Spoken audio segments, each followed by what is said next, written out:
बाबा श्याम, हारे का सहारा, खाटू श्याम जी, नीले घोड़े का सवार, खाटू नरेश और शीर्ष का दानी। जितने निराले बाबा श्याम के नाम और उनके भक्त हैं, उतना ही ज्यादा रोचक इनका इतिहास है। आज हम जानेंगे कि आखिर क्यों राजस्थान के सीकर जिले के एक गांव खाटू के नरेश खाटू श्याम जी को पूरी दुनिया में शीर्ष के दानी के नाम से भी क्यों जाना जाता है, और कौन है खाटू श्याम जी और एक कैसे बने बाबा श्याम।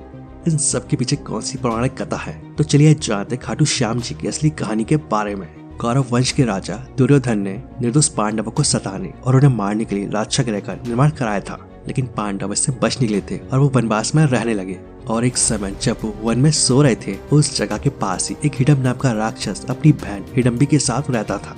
और जब उसे मनुष्य यानी कि पांडवों की गंध आई, तो उन्हें देखकर यह राक्षस अपनी बहन से बोला कि मनुष्य को मारकर मेरे पास लेकर आओ। और अपने भाई का आदेश मानकर हिडम्बी वहां पहुंची जहां पर सभी पांडव सो रहे थे, लेकिन सिर्फ भीम ही इनकी रक्षा में जाग रहे थे। लेकिन भीम के स्वरूप को देखकर राक्षसी हिडम्बी उन पर मोहित हो गई और मन ही मन सोचने लगी कि मेरे लिए भी पति यही हो सकते हैं। और उसने अपने भाई की परवाह किए बगैर भीम को अपना पति मान लिया। लेकिन कुछ देर के बाद हिडम्बी के वहां न पहुंचने पर हिडम्बासुर वहां पहुंच गया और अपनी बहन को एक सुंदर स्त्री के भेष में भीम से बातें करता देख वो बहुत क्रोधित हो गया। इसके बाद हिडम्बी के अनुनय विनय से और माता कुंती व युधिष्ठिर के निर्णय से दोनों का गंधर्व विवाह हो गया। और उपरोक्त अवधि के अंतर्गत हिडम्बी गर्भवती हो गई और उसने एक महाबलवान पुत्र को जन्म दिया। बाल रहित होने से उस बालक का नाम घटोत्कच रखा गया। इसके बाद हिडिम्बा ने कहा कि मेरा भीम के साथ रहने का समय समाप्त हो गया है, और आवश्यकता होने पर पुनः मिलने के लिए कहकर वो अपने अनिष्ट स्थान पर चली गई। साथ ही घटोत्कच भी सभी को प्रणाम कर आज्ञा लेकर उत्तर दिशा की ओर चला गया। और जल्दी श्री कृष्ण के कहने पर मणिपुर में मूल दैत्य की लड़की कामकंटका से घटोत्कच का गंधर्व विवाह हुआ। और कुछ समय व्यतीत होने के पश्चात कामकंटका ने एक महान पराक्रमी पुत्र को जन्म दिया, और जिसके शेर के जैसे सुंदर बालों को देखकर उसका नाम बर्बरीक रखा गया। बल प्राप्ति के लिए उसने देवियों की निरंतर आराधना कर तीनों लोकों में किसी में ऐसा दुर्लभ अतुलनीय वरदान पाया।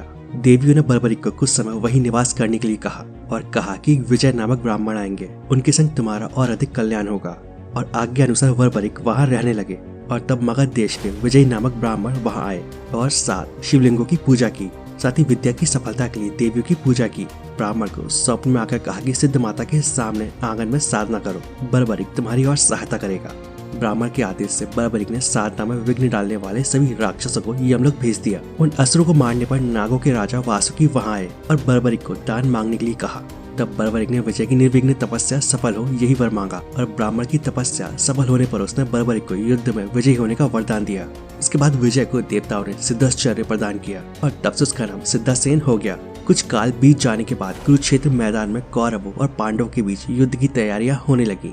इस मौके पर बर्बरीक भी अपने तेज नीले घोड़े पर सवार होकर आ रहे थे। तब रास्ते में ही भगवान श्री कृष्ण बर्बरीक की परीक्षा लेने के लिए ब्राह्मण के भेष में उसके सामने पहुंच गए। और तब भगवान ने बर्बरीक की मन की बात जानने के लिए उनसे पूछा कि तुम किसकी ओर से युद्ध लड़ने के लिए आए हो। तो तब बर्बरीक ने कहा कि जो कमजोर पक्ष होगा मैं उसकी ओर से युद्ध लड़ूंगा। भगवान ने बर्बरीक से कहा कि तुम तीनों बाणों से सारी सेना को नष्ट कैसे करोगे। तब बर्बरीक ने कहा कि सामने वाले पीपल के पेड़ के सभी पत्ते एक बाण से ही निशाने हो जाए और दूसरों से भेद देगा। इसके बाद श्री कृष्ण ने मुट्ठी व पैर के नीचे 2 पत्ते छिपा लिए, पर देखते ही देखते एक बाण से क्षण भर में सारे पत्तों में छेद हो गया। तब श्री कृष्ण ने देखा कि ये वास्तव में एक ही बाण से सबको यमलोक भेज सकता है। तब ब्राह्मण बने श्री कृष्ण ने बर्बरीक से याचना की। तब बर्बरीक ने कहा कि हे ब्राह्मण तुम क्या चाहते हो।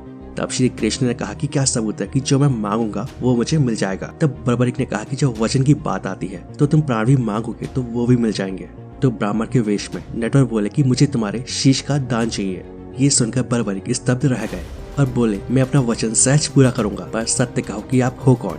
तब श्री कृष्ण ने अपना विराट रूप बताते हुए कहा कि मैंने ये सोचा कि यदि तुम युद्ध में भाग लोगे तो दोनों कुल पूरी तरह से नष्ट हो जाएंगे। तब बर्बरीक ने कहा कि आप मेरा शीश दान तो ले लीजिए, पर मेरी एक इच्छा है कि मैं इस युद्ध को आखिरी तक देख सकूं। और तब भगवान ने कहा कि तुम्हारी ये इच्छा पूरी होगी। और तब बर्बरीक ने अपना शीश धड़ से काट कर दे दिया। उनके शीश को अमृत जड़ियों के सहारे पहाड़ के ऊंचे शिखर पर पीपल वृक्ष पर स्थापित कर दिया। और 18 दिन तक चले युद्ध में पांडवों को विजय प्राप्त हुई, लेकिन उन्हें अपनी इस जीत का घमंड हो गया। और तब कृष्ण उन सबको वहां लेकर पहुंचे जहाँ पर बर्बरीक का शीश स्थापित था। बर्बरीक के सामने पांडव अपनी अपनी वीरता का बखान करने लगे। और तब बर्बरीक के सिर ने कहा कि आप सबका घमंड व्यर्थ है, जीत श्री कृष्ण के नीतिज्ञ से मिली है। उन्होंने कहा कि मुझे तो इस युद्ध में श्री कृष्ण का सुदर्शन चक्र चलता हुआ नजर आया था। और इसके बाद बर्बरीक चुप हो गए और आकाश से फूलों की वर्षा होने लगी। और तब भगवान श्री कृष्ण ने प्रसन्न होकर बर्बरिक को ये वरदान दिया कि तुम कलयुग में मेरे श्याम नाम से पूजे जाओगे और तुम्हारे सुमरन से सभी के मनोरथ पूर्ण होंगे। हे हारे के सहारे सभी भक्तों पर अपनी कृपा बनाए रखना। जय श्री खाटू वाले श्याम जी की। दोस्तों, अगर आप भी बाबा श्याम के भक्त हो तो इस वीडियो को लाइक और शेयर जरूर कर दें और ऐसी वीडियोस देखने के लिए इस चैनल को सब्सक्राइब कर लें। तो आज के लिए बस इतना ही, मिलते हैं नेक्स्ट वीडियो में। जय हिंद, जय भारत, राधे राधे।